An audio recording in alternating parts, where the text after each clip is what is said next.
6 probe as Islamic cleric threatens to kill many Christians in Plateau State if Muslims are attacked again. In Plateau State, an Islamic cleric, Alkali Abubakar Salihu Zaria, has threatened to kill Christians if Muslims are attacked again. On Saturday, August 14th, some travelers were killed by gunmen in Jos North local government area of the state. The sojourners were returning from Bauchi State, where they attended an event to commemorate the Islamic New Year, when they ran into gunmen who opened fire on them. Reacting during a sermon, Zaria stated that if such occurs again, the lives of many Christians would be sacrificed in the northern states. He called on Buhari and governors of northern states to rise to the occasion and put a stop to the killing of Muslims. He said, "Here is my message to the infidels in Plateau and to Christian Association of Nigeria, Plateau, and to Kan Nigeria in general. I am the one speaking. I am Alkali Abubakar Salihu Zaria. I swear to God Almighty, if such ever occur again, there are Christians in Kaduna State, there are Christians in Zamfara State, there are Christians in Sokoto, there are Christians in Katsina and Kebbi, there are Christians in Gombe, Damaturu, and Yobe, and there are major roads. We will also block the roads, relay Christian commuters.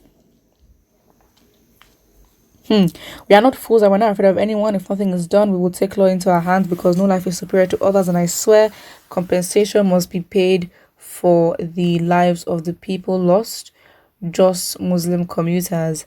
The nonsense they are doing to us is enough." Are you on crack? Honestly, respectfully.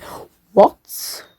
Your government is literally violating you every day, but you never seem to defend yourself. Bandits are literally living with you. Bandits are dining with you. Herdsmen are dining. They're in your backyard. They're not visitors. They are literally permanent residents in your area, and nothing. No protest. Nothing. Like, outside of your religion, what are you? Because I'm now confused. Like, obviously that is fine to push a religion first and all that, but to your identity as just being human, like, I don't know. There should be some interlink with yourself and your religion and your worth, but you cannot let yourself be disrespected in matters that do not involve religion and just don't even do anything. Because now you're now threatening the lives of Christians when really and truly the ones that actually ordained this attack are not even Christians anyway, so it's illogical to think that way. The nonsense they are doing to us is enough! Exclamation mark. Where is this passion and vim? Where is this passion and vim for your governors that are literally putting you in a situation where you're literally getting attacked? Your people, like, you don't understand. Like, bandits are whining and dining with you. They are literally permanent residents, as in they are residents of the state. And not once in all these states you've mentioned that they are Christians, not once did you say or push for your right and the right of your children, of the students that are being kidnapped. You didn't do anything. And now the nonsense they're doing is enough. I'm so confused. And now this is what it says. Now we challenge our leaders, we challenge our representatives where we don't see their use. They are useless, stupid, and worthless people. You are enjoying aces in your offices, but you don't care about the lives of your people. Talking about Muslims. Okay, we need to really have we need to have a conversation. We need to have a conversation on religion right now. Okay, we are changing this whole. We're changing everything. Because obviously you have your religion, but you're not in a religious state. Nigeria is not an Islamic country.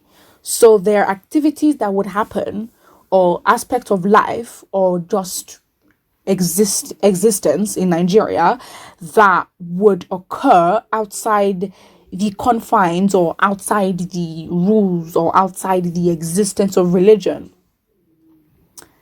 Because your religion is not, because you live in a state that does not enforce Islamic law in every aspect of your living in the state, it means that there are other activities that would occur that do not have to do with your religion. The government, politics. You can have arguments on how that intertwines, absolutely fine, but it's like it's just selective, and it's sad because it's not like as if you're being forced to defend somebody else. It's just the defense of yourself, because in other situations in which, fine, this of course is a very sad situation, yes, absolutely, but in other situations where children, the leaders of your extraction, the leaders of tomorrow of your extraction, your future leaders, have been kidnapped, 300 students, 200 students, 80 students, it's a boys' school, it's a girls' school, they've been kidnapped for months, and this passion and vim, because you have not reacted for months, it then gives the notion, or suggests, or even solidifies stereotypes that you are dormant, but when you're not dormant. So the question is, why is this selective outrage only when it comes to your religion? Because there are other aspects of life that you are being violated by, that religion has nothing to play, but you're not going to say anything about it. I cannot understand the logic. I don't understand. Because because listen, hey, I've not ever heard this name before, never knew this man was a cleric. We've not heard you, because you would have been heard, because the same way you've been heard for this specific news is the same way you would have been heard if you had pushed for other news, for other situations that happen in the north. It's your state. It's like as if we're forcing you to defend other people. It's the defense of your own self. And it's illogical, because you are defending yourself and your people from being killed, but then you had students in your area that are being killed before, but because there was never really any tie to Islam, or they were not really, there wasn't a strong push as to whether these victims were Muslim or not, so you did not care. Does this make sense? Make this make sense. And this is a problem, and this is a big problem and a big issue as to why the country will never ever be united. Like, it's so obvious. Very sad. But religion is like, I don't understand, because this is not getting extreme. I don't even know if it's religion anymore, because it's the irony for me. It's the irony for me. But the fact is, it's someone here says the DSS will not see this now. Of course they wouldn't see it. But you threatening, Christians in all these states. Yeah, obviously Christianity is not a religion where it's really like you're not expected to react in situations like this. So I think Christians are taken advantage of in that area. And then your Christianity is questioned when you react, because you're meant to be peace-loving and all that. But let's see what happens, because I highly doubt that.